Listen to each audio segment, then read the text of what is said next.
यानी अगर नुपुर शर्मा ने हज़रत मोहम्मद सल्लल्लाहु अलैहि वसल्लम के बारे में जो बोला है, गलत बोला है, तो उस गलत बोलने के पीछे जो है जो बराबर में उनके बैठे हुए वो सज्जन थे, वो सज्जन भी उतने ही दोषी हैं जितने नुपुर शर्मा। उसके खिलाफ भी कार्रवाई होनी चाहिए थी, मैं ये समझता हूँ। और ये वो लोग हैं जो रोज़ाना टीवी चैनलों पर आके पटर पटर करते हैं, तोतों की तरह बोलते हैं, ये वही लोग हैं। और इनके ऊपर आजीवन प्रतिबंध लगना चाहिए। जिससे देखते हैं उसे टोपी दाढ़ी वाले को बिठा लेते हैं, या कोई ऐसे जा करके और वो ऐसे ही किसी पंडित के नाम से बिठा लिया और उन्हें दोनों को लड़ाना शुरू कर देते हैं। जो टीवी चैनलों पे कुछ भी बोल जाए, कुछ भी हो जाए, ये तो हैरत की बात है कि नुपुर शर्मा के ऊपर तो ये एफआईआर हो गई, वरना ऐसे टीवी चैनलों पे बोलते हैं उनके खिलाफ तो जाने कितनी एफआईआर होनी चाहिए थी। जो चैनल्स हैं उन्हें भी पाबंद करना चाहिए कि आप एक सीमा तक अपनी टीआरपी के अनुसार, अगर आपको टीआरपी चाहिए तो आप देश का नुकसान मत करिए।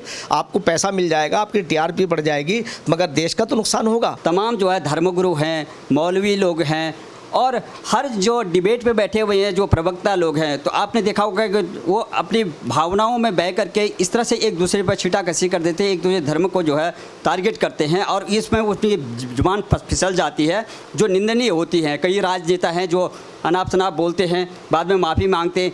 लेकिन सबसे बड़ी बात है, किसी के द्वारा अगर गलत के बोला गया तो सरकार जो है उस पर एक्शन भी लेती है। नुपुर शर्मा को जिस तरह से पार्टी से निष्कासित कर दिया गया, और उस पर आपने देखा होगा कि हर जगह राजनीति जो है जुड़ जाती है। तमाम जो है धर्मगुरु से लेकर के तमाम राजनीतिक पार्टियां वो नुपुर शर्मा के पीछे पड़ जाती हैं कि इसको जो है फांसी दे दो, इसको जो है अरेस्ट कर दो। सरकार कर रही है, कानून है, कोर्ट है, जिला स्तर पर न्यायालय है, राज्य स्तर पर हाई कोर्ट है, सुप्रीम कोर्ट है, न्यायिक प्रणाली। लेकिन जो लोग जो है किसी मुद्दे पे जो हो हल्ला करते हैं, लेकिन किसी मुद्दे पर एक भी शब्द नहीं बोलते हैं। जैसे कल जो परसों जो उदयपुर की घटना हुई है, कोई राजनेता इस तरह से मुखर नहीं हो रहा, कहीं हो हल्ला नहीं हो रहा, कोई धर्मगुरु जो है इस पर कोई बात नहीं कर रहा है, कोई मौलवी जो अलग इस पर बात नहीं कर रहे। तो ये जब असमंजस की बात है, इसको भी जरा हमारे दर्शकों को समझा दीजिए कि इन लोगों पर क्या प्रतिबंध लगना चाहिए जो ये प्रवक्ता हैं, जो अनाप शनाप बोलते हैं किसी धर्म के बारे में, और ये मौलवी और वो जो धर्मगुरु है वो एक पर्टिकुलर जो है विषय पे हो हल्ला करते हैं, लेकिन किसी भी चुप्पी साध देते हैं। इसका समझाइए। हाँ, देखिए, बहुत अच्छी बात आपने कही है कि एक तो कोड ऑफ कंडक्ट जो है वो होना चाहिए कि सरकार को एक ऐसी जो है वो सीमा तय करनी चाहिए कि किस सीमा तक आदमी बोल सकता है।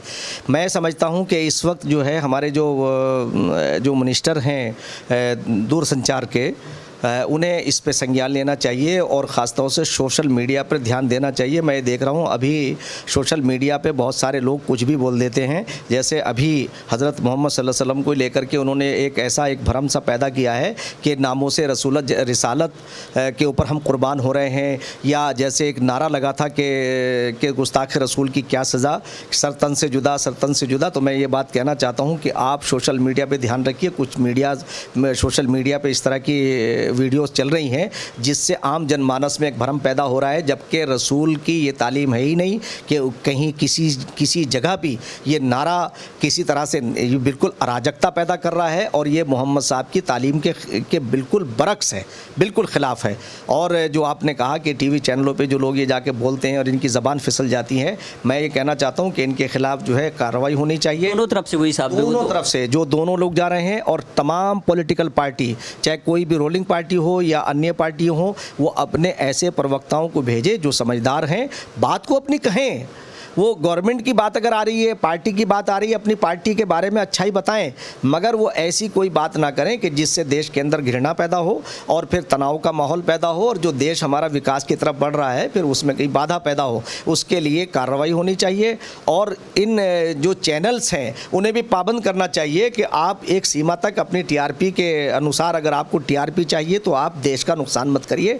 आपको पैसा मिल जाएगा, आपकी टीआरपी बढ़ जाएगी, मगर देश का तो नुकसान होगा। फिर देश से आपको जहाँ से पैसा आना है, जब उनके पास पैसा ही नहीं होगा तो आपकी टीआरपी क्या करेगी।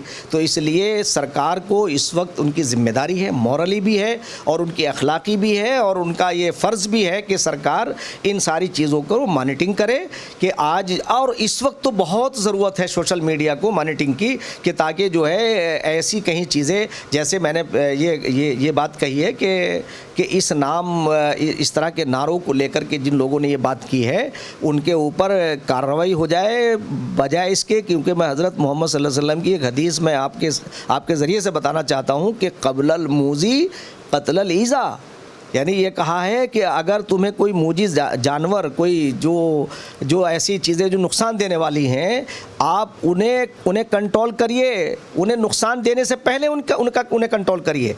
इसलिए कि अगर पुलिस इसका इंतज़ार करेगी कि वो बम फोड़ेंगे तब पकड़ेंगे, किसी का मर्डर करेंगे तब पकड़ेंगे, नहीं, आप जैसे ये घटना घटी थी और उन्होंने ये संकेत दिए थे कि हम बदला लेंगे या हम मार सकते हैं, उसी वक्त उनके खिलाफ कार्रवाई हो जानी चाहिए थी और उन पे फिर सख्त कार्रवाई होती कि देखो ये करने वाले थे ये, इसलिए हमने इन्हें अरेस्ट किया। उसी मोहम्मद सल्लल्लाहु अलैहि वसल्लम की उन्होंने ये बताया, पूरी दुनिया को तालीम दी कि क़त्लुल मूज़ी क़ब्लल ईज़ा, यानी उसके नुकसान पहुंचाने से पहले उसे कंट्रोल करो, उसे कत्ल करो, उसे रोको, उसके नुकसान से अगर आपको नुकसान पहुंचा दिया तो फिर आप कैसे बदला लेंगे, कैसे रोकेंगे आप? हमारे हिंदुस्तान में क्या है कि प्रत्येक धर्म के जो है अपने गुरुओं पे बड़ी आस्था रखते हैं।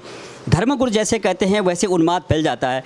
आपको बता दूं, मैं जिस तरह से किसी भी मुद्दे पर लेकर जैसे फतवा जारी हो जाता है धर्मगुरुओं के या मौलवी लोगों के हिसाब से, तो उन लोगों को न्याय प्रणाली पे विश्वास रखना चाहिए या कानून अपना काम कर रहा है या ऐसे फतवा जारी करना चाहिए, या अगर कोई गलत काम हो गया तो उसके बारे में जो है वही बात रखनी चाहिए। जैसे कि अभी आज तक अभी कोई बयान नहीं आ रहा, चाहे कोई राजनेता हो चाहे कोई धर्मगुरु का हो। हाँ नहीं, बिल्कुल ये बात बहुत ही आपने बहुत सही बात कही, बड़ी ये मैं निंदा करता हूँ ऐसे लोगों की और ऐसे धर्मगुरुओं से, जितने भी वो धर्माचारी हैं, सारे समस्त धर्माचारियों से कहना चाहता हूँ, समस्त धर्मों के, कि आपको अपने कर्तव्य का निर्वहन करना चाहिए और जो सही बात है, जैसे इस वक्त इन लोगों ने ये कृत्य किया है, इसकी हमें घोर निंदा करनी चाहिए, हमें रोड पे निकल के आना चाहिए। मैं तो पहले ही दिन से ये बात कह रहा हूँ और मैं आपको बता दूं रावत जी कि जितना भी हमने धर्म को पढ़ा है, और क्योंकि धर्म तो बहुत बड़ी चीज़ है और धर्म तो किसी के नुकसान पहुँचाने की बात करता ही नहीं है, तो उन धर्माचार्यों को इस वक्त निकल कर के मैदान में आना चाहिए और कोई ऐसा तो एक भी स्टेटमेंट नहीं होना चाहिए, एक भी फतवा ऐसा नहीं होना चाहिए जो देश के या जनमानस के खिलाफ जाए। उन्हें तो जोड़ने का काम करना चाहिए। हमारी तो विरासत है, हमारी संस्कृति है, अनेकता में एकता, कसरत में वहदत, उसी को मजबूत करना चाहिए। सबसे बड़ी बात ये मोदी साहब की, ये जो राजनीति हर जगह आ जाती है, चाहे धर्म लोग जो है दोनों तरफ से जो डिबेट कर रहे थे, नुपुर शर्मा और एक दूसरे सज्जन थे, उन्होंने भी एक दूसरे की इस निंदा का जो बात करी है, तो इसलिए ये जो है कंट्रोवर्शियल हो गया। तो लेकिन सबसे बड़ी बात है कि राजनीति में जो है सरकार का विरोध करते करते एक वर्ग जो है बिल्कुल जो है मूक हो जाता है, चाहे वो पत्रकार हो, चाहे बुद्धिजीवी हो, चाहे अदर पार्टीज हों।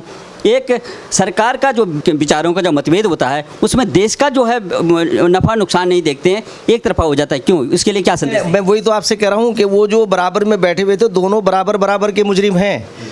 यानी अगर नुपुर शर्मा ने हज़रत मोहम्मद सल्लल्लाहु अलैहि वसल्लम के बारे में जो बोला है, गलत बोला है, तो उस गलत बोलने के पीछे जो है जो बराबर में उनके बैठे हुए वो सज्जन थे, वो सज्जन भी उतने ही दोषी हैं जितने नुपुर शर्मा। उसके खिलाफ भी कार्रवाई होनी चाहिए थी, मैं ये समझता हूँ। और ये वो लोग हैं जो रोज़ाना टीवी चैनलों पे आके पटर पटर करते हैं, तोतों की तरह बोलते हैं, ये वही लोग हैं और इनके ऊपर आजीवन प्रतिबंध लगना चाहिए कि ऐसे लोगों के ऊपर, मैं जब तक आप सरकार सख्त कार्रवाई नहीं करेगी उसके खिलाफ भी मैं तो पक्षधर हूँ इस चीज़ का कि उन्होंने जब भाई आप वो शिवलिंग के ऊपर बात चल रही थी, शिव जी और पार्वती, मैं तो एक बात ये कहता हूँ कि आदम और हव्वा को अगर वो समझ लेते, वो भी तो नहीं जानते थे कि आदम और हव्वा का ट्रांसलेट क्या है। शिव जी और पार्वती आदम और हव्वा ही तो हैं। यानी अगर जाने अनजाने में तुम तो खुद अपने माँ बाप का ही अनादर कर रहे हो। भाई ये पार्वती, शिव जी और शंकर जी कौन है? ये आदम और हव्वा है। जैसे आदम से आदमी, मनुष्य से मनुष्य कहलाए हम, तो वो भी बराबर का शरीक है उसमें, तो उसके खिलाफ भी कार्रवाई होनी चाहिए। राजनीति में जो प्रवक्ता जो आप बैठाते हैं जिसमें पूरा संदेश जाता है, वो क्या बोल रहे हैं क्या नहीं, क्या उन प्रवक्ताओं को किसी भी मजहब का, ये देश बहुत बड़ा है, लोकतंत्र है, इसमें कई धर्मों के लोग रहते हैं, तो वो प्रवक्ता को पूरी जानकारी होनी चाहिए। दोनों धर्म जो बोल गया अनाप शनाप क्यों बैठा, वो तो नहीं, इन्हें यही तो मैं कह रहा हूँ कि इनका तो कोई क्राइटेरिया होना चाहिए कि जिसे देखते हैं उसे टोपी दाढ़ी वाले को बिठा लेते हैं, या कोई ऐसे जा करके और वो ऐसे किसी पंडित के नाम से बिठा लिया और उन्हें दोनों को लड़ाना शुरू कर देते हैं। उन्हें इसकी ज़रूरत नहीं होती कि कोई विद्वान हो और वो सही बात कहे। देखिए, जो सही आदमी होगा वो कभी तथ्यों से इतर बात नहीं करेगा, वो तथ्यों के अनुसार ही बात करेगा, बगैर तथ्यों के बात नहीं करेगा वो। और जो ये इस तरह के लोग हैं, अब तो ये हो रहा है रावत जी कि क्योंकि जो टीवी चैनलों पे कुछ भी बोल जाएं, कुछ भी हो जाए। ये तो हैरत की बात है कि नुपुर शर्मा के ऊपर तो ये FIR हो गई, वरना ऐसे ऐसे टीवी चैनलों पे बोलते हैं उनके खिलाफ तो जाने कितनी FIR होनी चाहिए थी, और वो बोल करके आ जाते हैं। एक दिन तो मैंने ये देखा कि वहाँ टीवी पे चैनलों पे लड़ रहे हैं, और मैं अनेकों नहीं मतलब सैकड़ों लोग बता सकता हूँ, हिंदू और मुसलमान जो डिबेट करते हैं, और वो एंकर जब उन्हें लड़वाते हैं तो वो ऐसी बातें बोल जाते हैं जो देशद्रोह में आती हैं, देशद्रोह में। अच्छा, वजह क्या है? इसीलिए उनका हौसला बढ़ रहा है कि भाई टीवी पे बोलने से कुछ नहीं होता। जैसे पार्लियामेंट के अंदर नेताओं को छोड़ रखा है ना, पार्लियामेंट में कुछ भी बोल दें, और असेंबलियों में, इसीलिए रोज़ाना असेंबलियों में लड़ाई होती है, सभ्य लोग आकर रहे हैं, सभ्य लोग नहीं आ रहे हैं। तो सरकार की ये जिम्मेदारी है, पार्टियों की भी जिम्मेदारी है कि अपने सभ्य लोगों को आगे बढ़ाओ, अच्छे लोगों को आगे लाओ, राजनीति के अंदर भी ताकि सुशासन आए, अच्छे लोग आए, सज्जनों को मौका दो। दुर्जनों को मौका क्यों दे रहे हो आप? बदमाशों को क्यों मौका दे रहे हो?